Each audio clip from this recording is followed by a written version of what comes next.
Sublime magnificence.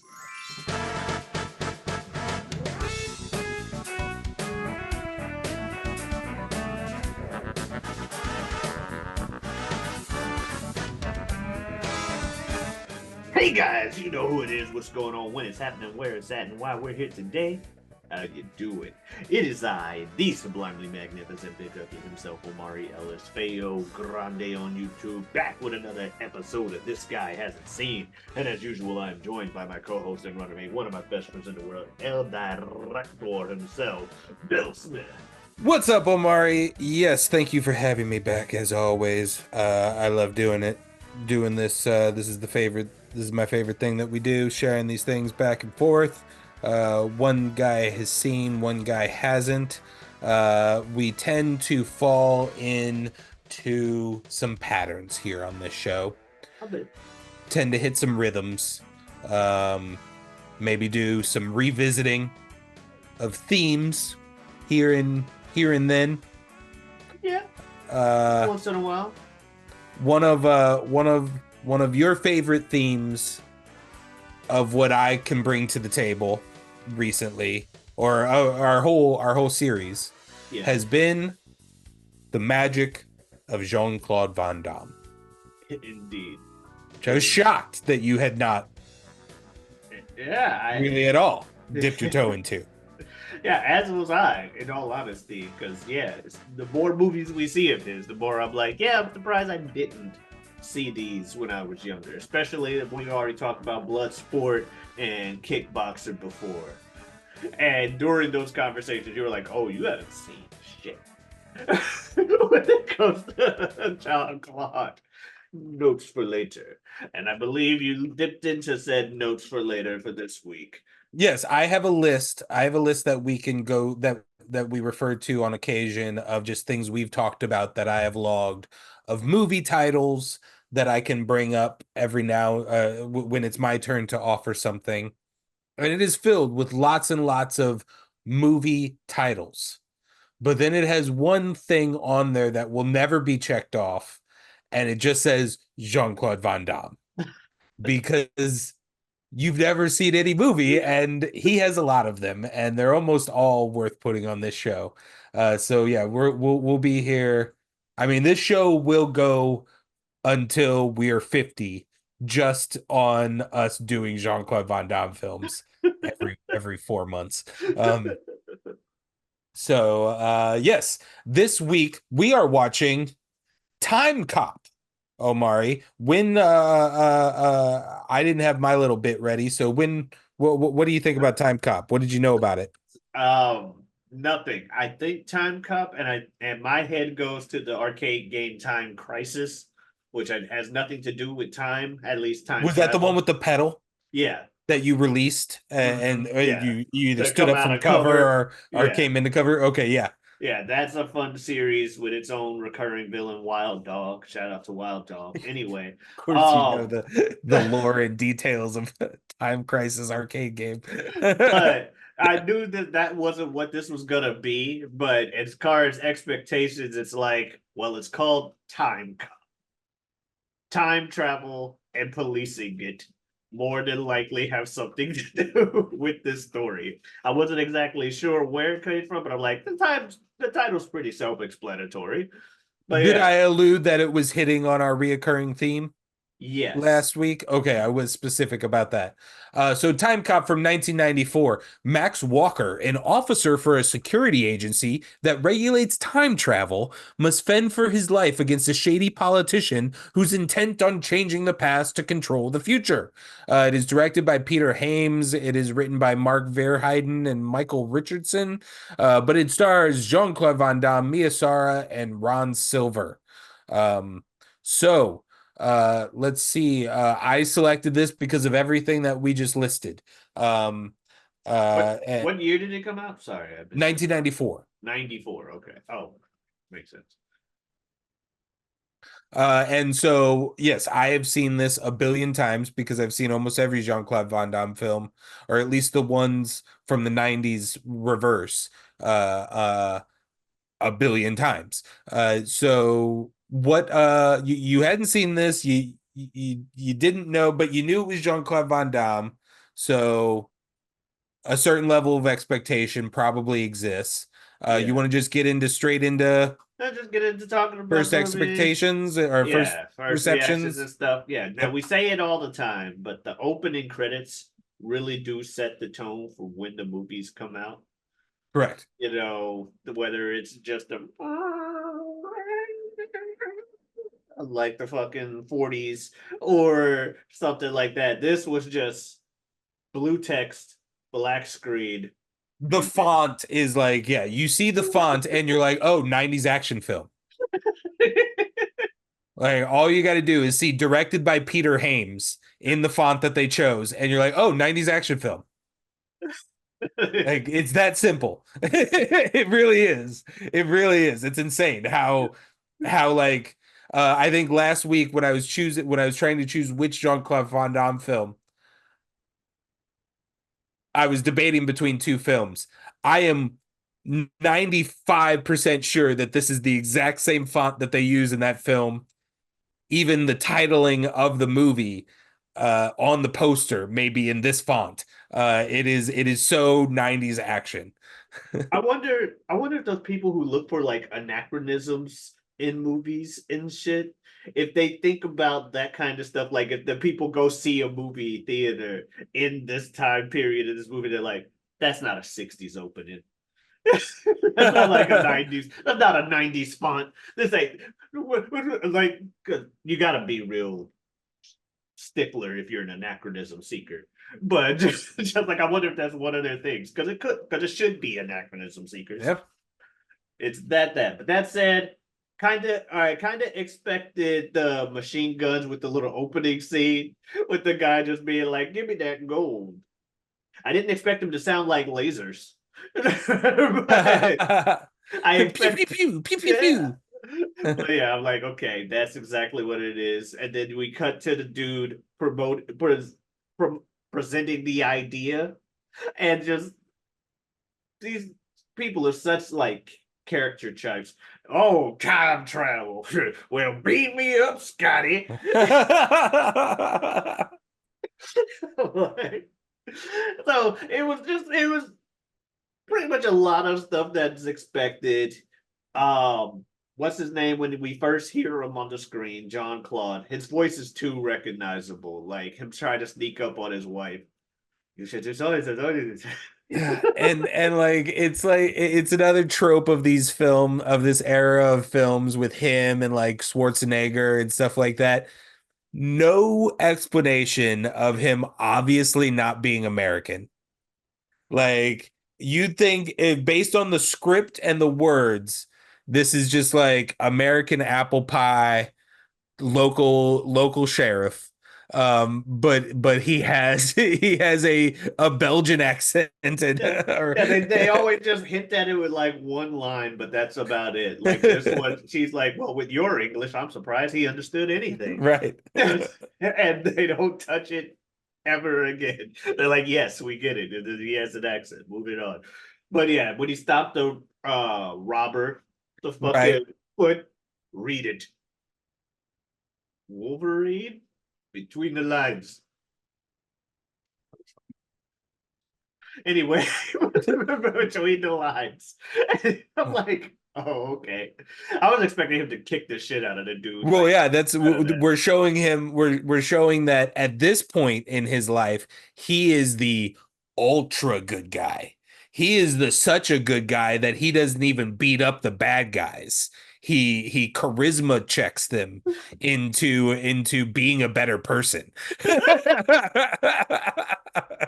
The guy just turns around, gives the purse back, and leaves. Like, Yeah, no, for real. Like he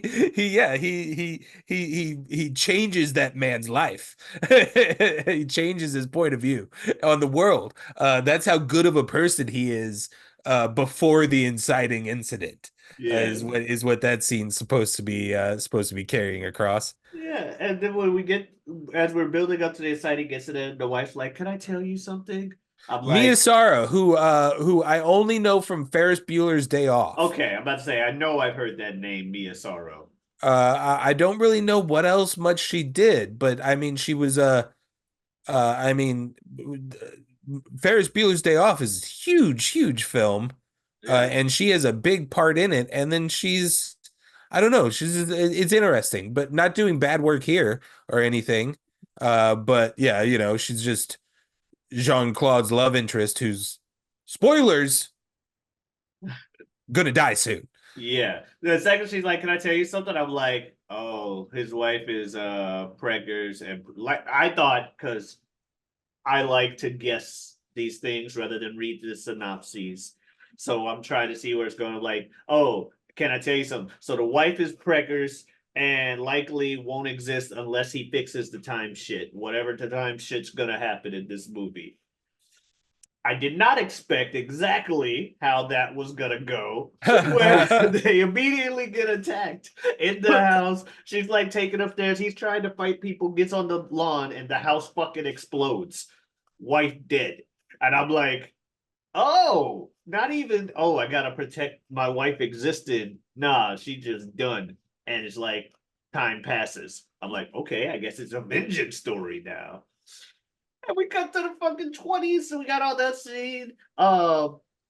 Dude, The movie just wants you to think that that's origins. I think yeah, at this point, that's yeah, just the origin story yeah, of the Jean-Claude Van Damme time cop kind of thing.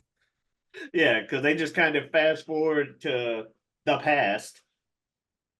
And when he shows up at dude's office, comes in with that fucking mullet on. It's like, I gotta go back to the future. I don't wanna. Because you can't break time rules, obviously. That's why the cops are here. You fuck shit up if you go in the past and change shit. They do Yeah. establish that you can't go into the future, though, because the future hasn't happened yet.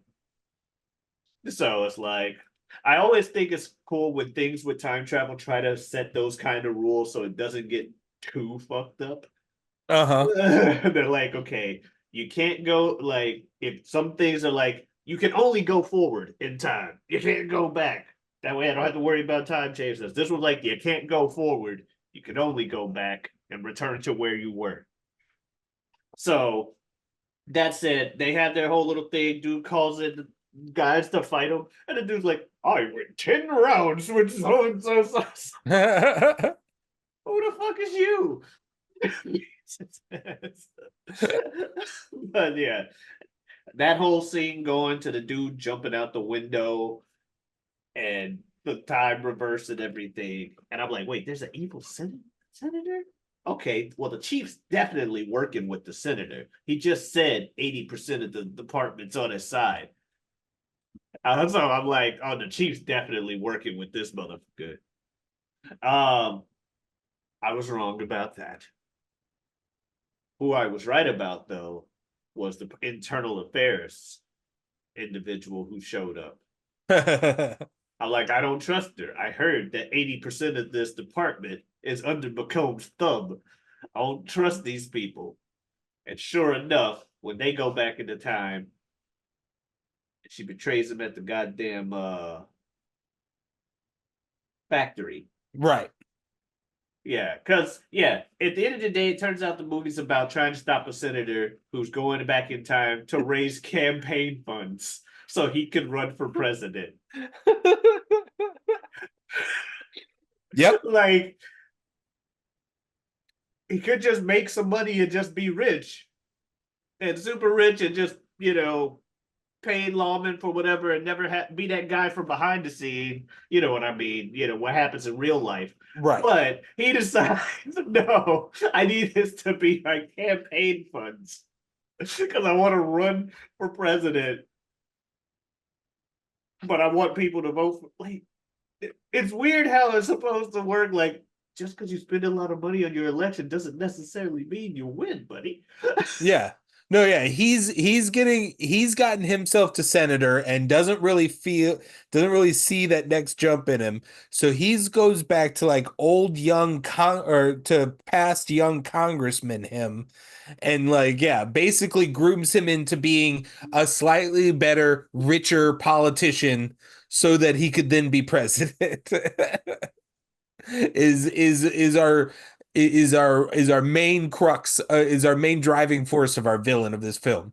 Lots of murder and time hopping, switching going on for that individual purpose. I feel And, like you could have a more direct path with your time hopping stuff to where you go than what he did. That's all oh, I'm saying. really? You think? You think this could have been simpler and less confusing? I don't know. I don't know. Uh, like, and then yeah, the entire time Jean-Claude Van Damme is doing the tropiest of the tropiest, grizzled, wife died detective. He lives in a dark, quiet, sparse apartment where he immediately walks in and grabs a remote control, turns on the TV that is already playing old home movies of his wife, where he'll sit there and he'll drink and watch it. Uh, That fucking action trope of just watching the footage of the dead wife yeah, on repeat while you get drunk. I like that's just the John only Wick thing does they that do. shit too. Yeah. John Wick does that shit too. He goes home and watches that last video of him and her on the pier. Just like that's it. It's just the action movie guy grieving status. Yep. Watch it on repeat. I enjoy the about shortly after we have his time at his home. I think it's him waking up or something the next day. We have the fight, and he has a knife fight with that dude. Yeah. I like the knife fight because he basically just stands there and holds the knife out while the other guy is like ching ching ching ching ching ching ching ching ching ching ching ching ching ching ching ching ching ching, and Jean-Claude Van Damme is basically just holding the knife. For a second, I thought he was like catching it with like the slit in between and moving it. Yeah, you're right. He's just holding it. He's just And then the other dude is just like, I'm gonna fucking hit this knife so hard.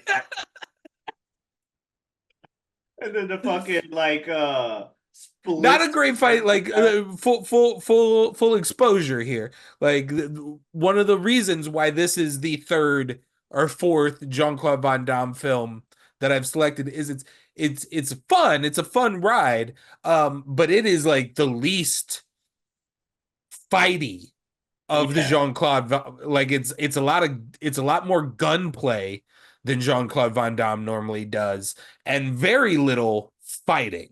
And the physical fights that are in here aren't yeah. anything huge to write home about. And this is an example of one of them where, like, they're very obviously two very capable individuals. I know that stuntman's face who's doing the other knife work with Jean-Claude, and then obviously we know Jean-Claude is capable. But yeah, there's something in the formula where they were like, This is what we're doing. easy street. We're gonna go easy street on the fights. Yeah, that was one of the things. That was around when I noticed it too. Like, the fights aren't going to be the same. I like the little like split move to dodge the electricity. That burned his Oh yeah, apartment. yeah. That he did just the like, well, can't be a John Claude movie without him hitting like 5 or 6 splits throughout it. He's got to do the splits, and he's got to do the split spinning kick at some point, or else it's not a true Jean-Claude Van Damme movie. Also, he's got to fuck. Wasn't You even know, 10 is minutes this into the movie of before all the he's 80s fucking. and 90s films that we've watched, is this the first true sex that we get? Which is such a strong trope through the movies of my childhood, ironically. um, but is this the first true, like, I think so, folks, there's because boobies in this film, is what oh I'm trying to yeah, say. there Um, are. like, They I don't think definitely have we are. covered. Doesn't he fucking Bloodsport in the other one too? There's alluding to it in Kickboxer. There is waking up the next morning with the blonde reporter in Bloodsport. But not the actual scene itself. Right. and then Okay, there's like alluding to it behind like maybe shadowy silked gotcha. behind silk And other shadowy stuff. figures in So this might Kickboxer. be. So this might Uh be. yeah, and then like Best of the Best doesn't have it. Like do we even see boobs in the Ice Cube film that it takes place in a strip club? I want to say yes, I but I feel can't like I remember. feel like we But have to, but yeah, I feel I want to say yes because it takes place in a fucking strip club, but yeah, I'm I don't not know. Would it sure. happen here? Like, which is like, I mean, there's so much nudity in films if you go to the right films, and it's like HBO TV shows and stuff. But yeah, when it happened in this film, it felt alarming. Like it hadn't happened before in a this guy hasn't seen watching. I feel like it's definitely happened in there, but not to the same degree, especially the VR porn scene where the guy was like, Oh, it just right. cuts to the girl like on the man, just yeah. And I'm like, what the fuck is going on here? And then it turns out dude's literally just trying to watch some fucking they like take the headset off. Would you stop fucking this machine? But yeah, so that you're right. There is boobies in this film. But but no, the apartment attack, the I thought it was funny with him scaring Fielding when they were going back to the past and the thing. Like he's just for no reason just being like, oh yes, like the Romans, you're gonna die. Oh, you see the blood stain over there?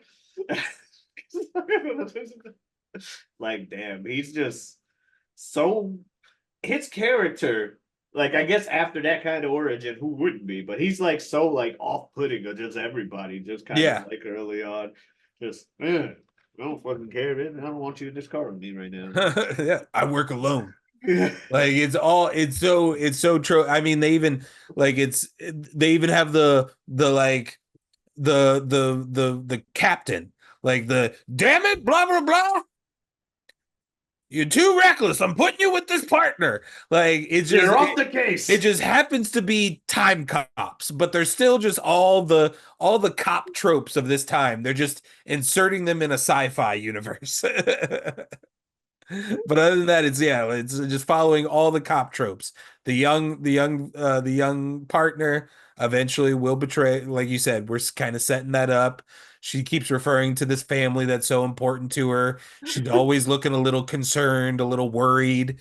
Um, feels like we're building to something. Yeah. Just the weird. At first, I thought she was just gonna be the replacement love interest. Like, oh, your wife died. You've had your grieving period. Now you'll learn to love again as we stop the senator from his plan to become president. But they didn't go that route, which is good, for its own reasons. But Hmm. it could have gone either way, whatever. But the bottom line is, we get there. The dude goes, he meets himself in the past, and they establish the rule: same matter can't exist in the same place Yeah, twice. we established. Yeah, you can't. Don't fucking touch me. Yeah, I feel like they also for 1994 they do a very good job being very subtle but effective with young guy old guy yeah. and the same actor. Like the split screens are done pretty well, and then yeah, just the very subtleties of just a little bit of wrinkling and like facial scar markings Especially when dude on the changed the older scar guy. in real time. Just uh, uh and then the grayness looks very real on him. Maybe that is his real gray that he had been coming in and then they dyed him for the younger one. But yeah, it's a very good, very subtle.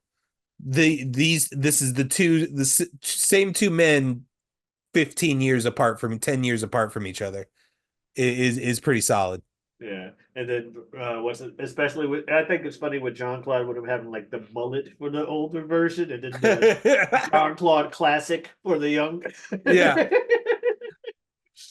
uh but yeah, especially with the senator, his older and younger selves is really got that like you said, the subtle. Yeah, I can see that being realistically like a 10-year difference in age and like this Mhm. guy 10 years ago. Um But yeah, we get the whole factory scene. I loved half the deaths in this movie because of their cheesiness. Ah, whether being burned or frozen, just standing there to just die conveniently to the environment. Uh-huh. Like the guys behind the spaceship when he launched it. The other dude, he tried to do some line. Shit, what was the line in the factory when he froze the dude and kicked him off?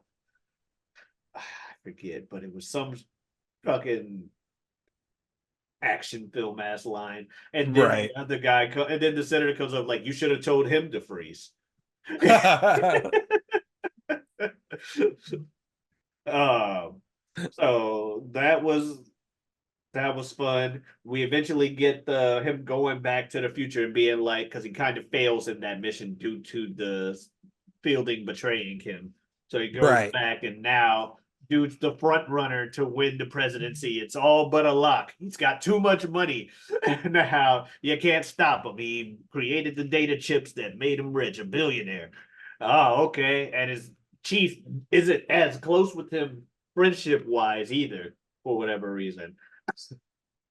And they're getting shut down, but he's like, Well, I yeah, the gotta whole go back. future's changed. The whole future's Yeah. changed. Yeah, he's just like, I gotta go back one more time, and you're gonna help me. Oh, okay, I guess. But how is he going back in time? He's got the prototype. You know what? That makes perfect sense. It's in Maryland. It's an hour from there. We don't need to question that any further. That's what he has. Now let's go back into time and stop him. You know what I mean? Because they don't go any further than that aside from there. Are you happy, people at home? We explained how he's going back in time with their technology. He's got the prototype apparently. But he sends him back. We get the sacrifice of dude like trying to like solo the equipment. And that's also where we get the guys burning behind the thing as he launches off. And dude goes back in time because he's like, if I find Fielding, if she survived getting shot, she can serve as a witness to stop this I thing. mean, she survived getting shot. Yeah, goes to the hospital and she doesn't survive any further than that because he goes to get like a blood sample where he also finds out that, yep, wife was indeed preggers and had just happened to go to the hospital that same day. Uh, but he goes there. That's She our dies. first clue that like this is dirt like we're in the same time and place as wife from the opening scene. Oh, is that opening scene more than just an origin story? What's happening here? Like Yeah, this is your first kind of hint. It's been an hour and we're about ready to come back here. Also, it just kind of feels does it not feel weird at this point of like what like just yeah, in the timing of the film of like because like the factory scene is kind of the climax of timeline B, but we yeah. still have to like do the climax of like the overall timeline. I But can see like I that. don't know, so Yeah, just like kind of the formatting of the film, the vibe of it feels a little off. I will give you that. And come this point. I also thought it was weird. He didn't think of like the date he was going back to being the same day that his wife died. I'd have to assume that his character knows that, but we need to. He has to have some acknowledgement of it. Yeah, Like, yeah, the way he goes home, all he does is watch videotapes of his wife. He has to know that date by heart. That's the night that his wife dies. Like, he has to know that date so well. yeah, Um, and it's just he, like you said, he never acknowledges it until like in the moment. yeah. Where it's like, oh, okay, I guess we're going over here now. Now that Fielding's dead, we might as well just deal with the wife situation. And we get the recontextualization of the opening scene where he's like, I like how he just beats the shit out of the dudes, like, that's what you're gonna do. And which, if he actually did do that on some time loop bullshit, and then the dude runs and sees like the younger version of dude hold up the foot, like read between the lines. You know what? I'm changing my life. This dude just beat my ass like I don't know what's going on, but yeah, nah, I'm good. He said this is for what I'm gonna do, and then he shows up shaved with like half the hair, ready to kick my ass when I do it. Then kidnaps his own wife. Then kidnaps his own wife. And he tells her, and I'm like, oh, so is she like crying in that scene because she knows she's about to die? Because he about to tell her? Because he's just like, you need to know this. Don't talk to him. Don't tell him. Whatever you do, don't tell him that I'm from the future and I came to talk to you. And then because she seemed like when I started thinking about it being some time loop bullshit, when I remembered her like, don't answer that phone, just not this one time at least. This one time, can you not answer the phone? And I'm like, oh, he did tell her she was gonna die. Cause she did immediately, like when she saw him, like, I know what we can do the rest of the day. Let's fuck. Which I mean, each couple's got their own ways of hanging out. I didn't question it when it first happened. So you know what I mean? But Yeah. now that it's like if she knew it was her last day on earth or whatever, she's like, let's have a day to remember type thing. Mm-hmm. So I thought that was cool, but then we get to the climax, like you say, and he's like, gone this whole time. He's like, I can't change time, so no one can change time. Like, fuck it, I'm changing time. Set new. And we get the last big battle in the house, everything going on with that. Um, them setting up the bomb, and then dude shows up at the house like at the climax, and his younger self just comes in. Hey guys, what's up? What the fuck are you doing here? I got a phone call. Should I not be here? And just we get the same matter in the same place moment where you just turn into like a pile of goop and then cease to be. And yeah, the house still explodes, doesn't it? Yeah, yeah, he takes her out like Yeah. slowly because she gets shot. I thought it was cool. Speaking of standout moments, when she shot old dude while hanging from the roof. Mm-hmm. It's like she got up, she get like you don't often get to see the damsel get a kill. Yeah. But yeah, she's married to a police officer, so she probably has fired a gun Yeah, before. The visual effects of the matter in the same place is very 1994. yeah,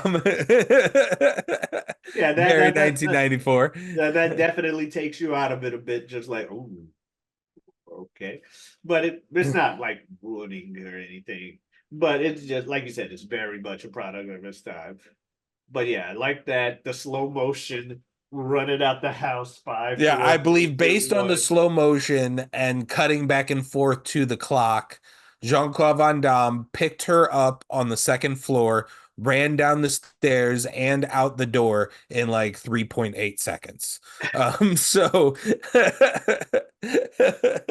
and and then like in his next two steps away from the front door took another like 3 seconds, 3 or 4 seconds.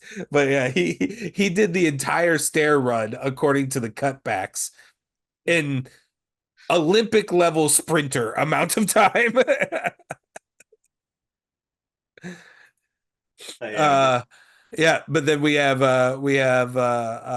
house explodes, he lays down Miyasara. yeah. Next to him, and just like kind of goes back to the future. You get the feeling things might end up okay. Yeah, and he was.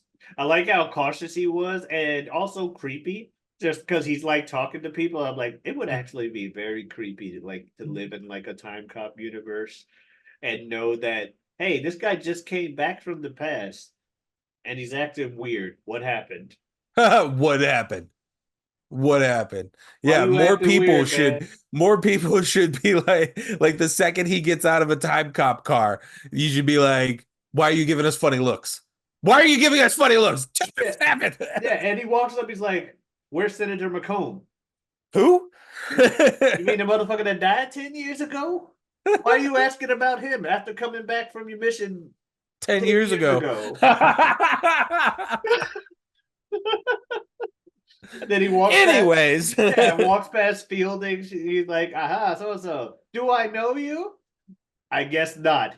Now let me say something deeply personal to you and walk away. Because that's not creepy either.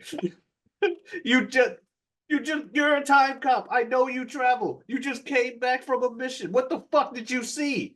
How do you know that? I don't know you. But he goes home. Speaking of happy endings, a kid comes out, which is cool. He got the wife and kid now, but he has no memories of like the kid's like early childhood. Weird dark level of the whole time story like that. Yeah. You get your wife back, and No you guys memory get of to the have a last 10 kid. years of your Yeah, life. but you get none of the moments from having a wife and kid like early on. Like we're having a baby. Let's do this. The baby's born. Nothing will ever compare, feeling wise, to holding your firstborn baby in your hands. He's got a firstborn baby. Never got to hold it in his hands. Crazy. Time Cop 2, they die that night.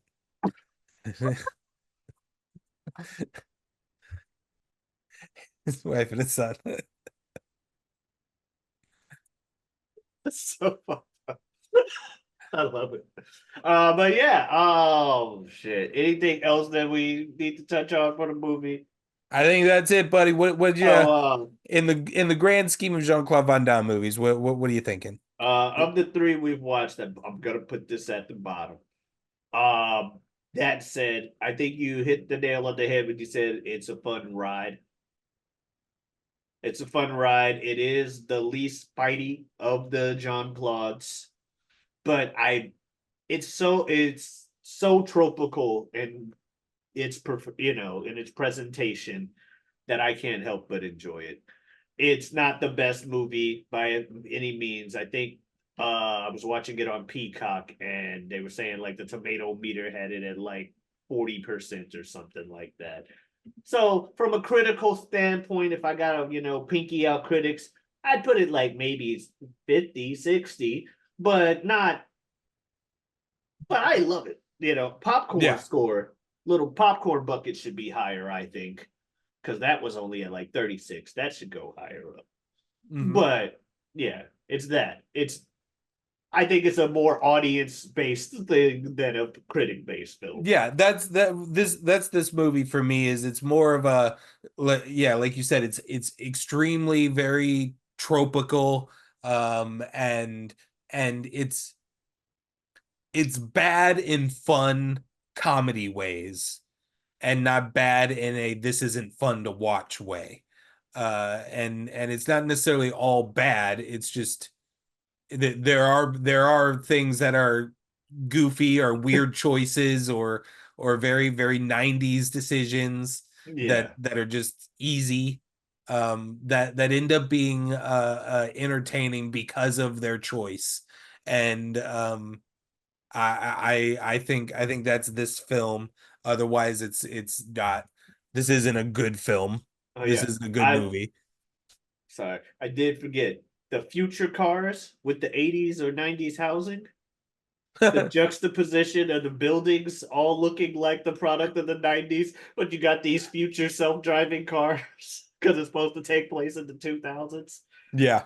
Also, I forgot there was a moment where he hid in a gunfight behind flammable barrels. So, but yeah, go ahead. Oh yeah, that wraps it for me. Yeah, that's what wraps it for me as well. So I guess Next week, yes, next week. you made a So call.